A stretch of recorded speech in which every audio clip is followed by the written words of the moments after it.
manual mode.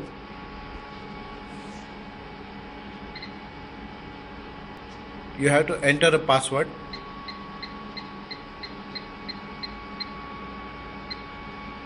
Now parameters and tables can be adjusted from the screen.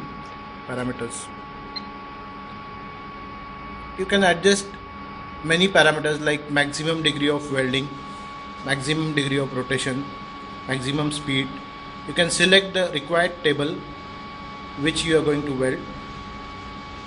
Then there are some other parameters.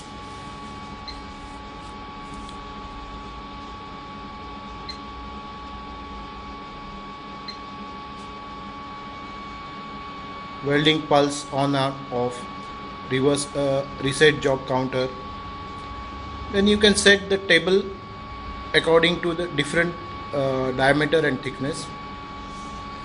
Here you can see you can program from 0 degree to 90, 90 to 180, 180 to 360, 360 to 390. You can divide the total tube in 5 segments.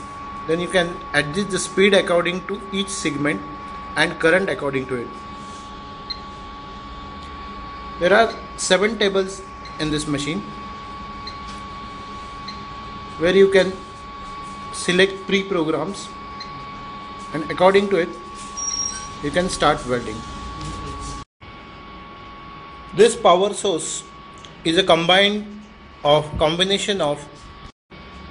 Orbitron 4000 is a combination of GTW power source, orbital welding controller and water cooling unit.